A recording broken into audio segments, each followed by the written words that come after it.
Bienvenue à tous. Voilà les 37 doctrines catholiques, le thème 24, prier les saints.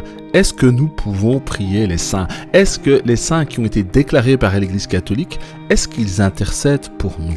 Nous allons explorer ce que dit le catéchisme catholique et ce que dit la Bible. Et c'est parti pour un tour.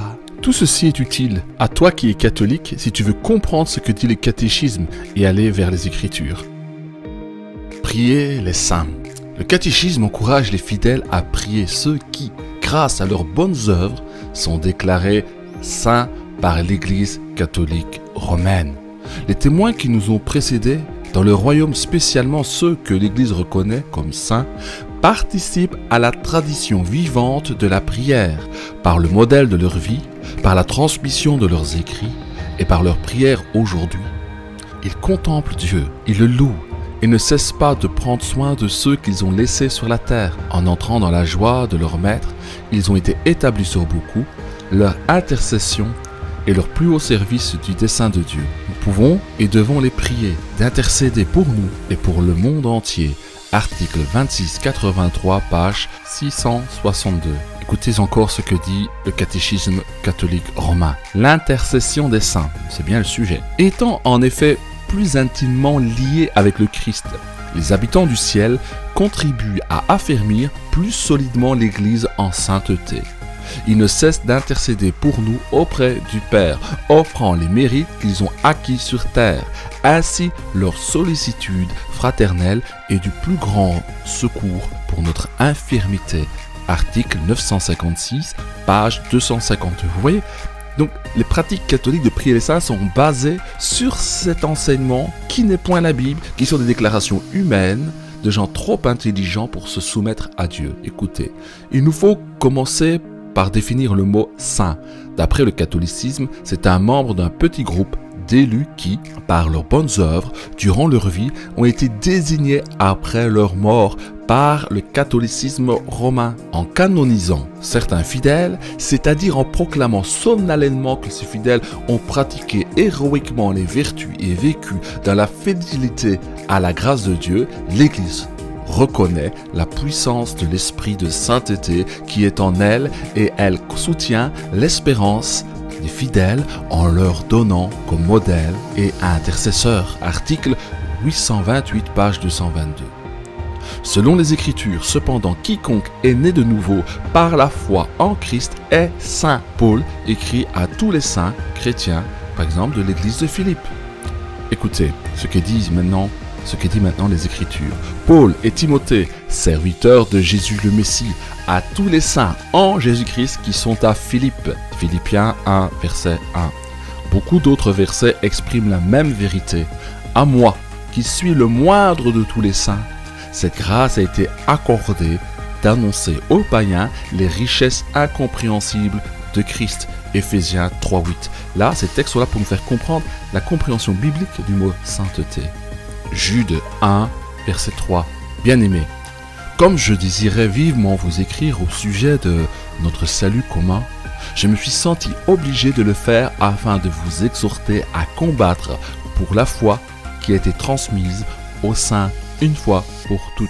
Jude 1, 3. Donc quand il dit aux saints, c'est tous les chrétiens nés de nouveau qui ont pris le baptême de la repentance en vue du pardon des péchés qui appartiennent à Christ. Ce n'est pas une élite désignée, les saints. Et il a donné les uns comme apôtres, les autres comme prophètes, les autres comme évangélistes, les autres comme pasteurs et docteurs pour le perfectionnement des saints en vue de l'œuvre du ministère et de l'édification du corps de Christ.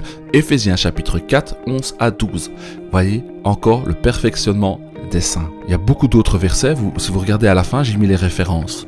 Pourquoi cette doctrine? Pour résumer, l'Église a écarté la définition scripturale d'un saint et a conçu une autre conception de la sainteté. Elle a ensuite demandé aux fidèles de prier ces saints, celles qu'elle a désignées. Mais pourquoi donc prier quelqu'un d'autre que Dieu, encore une fois? Qui est dans les cieux, attentif à nos prières et désireux d'y répondre, sinon Dieu lui-même? Vous voyez, c'est toujours la même démarche. Comme ils ne sont pas en communion avec Dieu, ils sont obligés de multiplier, de créer de faux petits dieux pour avoir des intermédiaires parce qu'ils n'ont pas accès au Père, comme nous l'avons par Jésus-Christ.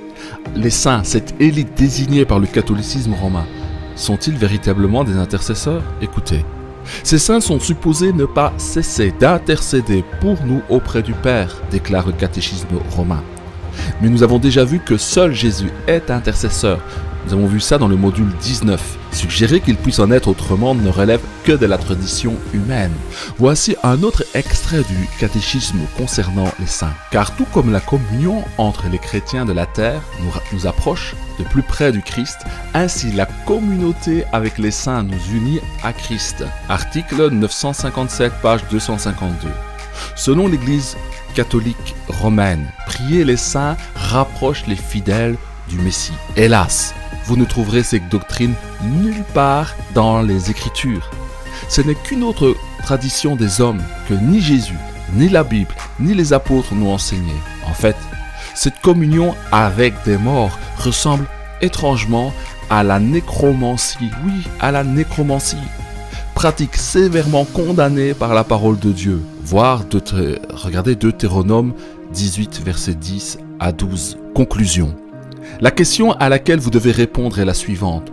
Pourquoi l'Église catholique préfère-t-elle que vous adressiez vos prières à des morts plutôt qu'au Dieu vivant, tout-puissant et prêt à y répondre? Parce que les morts ne sont pas encore ressuscités, vous savez. Gardez bien en tête le fait que si ces traditions sont fausses, vos prières aux saints ne valent pas plus que du bavardage inutile.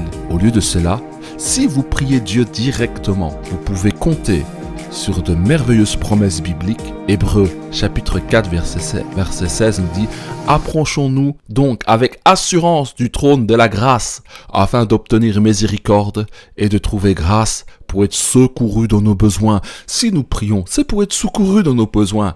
Je vous assure, Dieu est bon. Dieu est plein de miséricorde. Il a dit « Venez à moi, vous tous qui êtes chargés et fatigués, je vous donnerai du repos, dit Jésus. » Jésus est celui qui nous met en communion avec le Père. Pourquoi avoir peur de Dieu?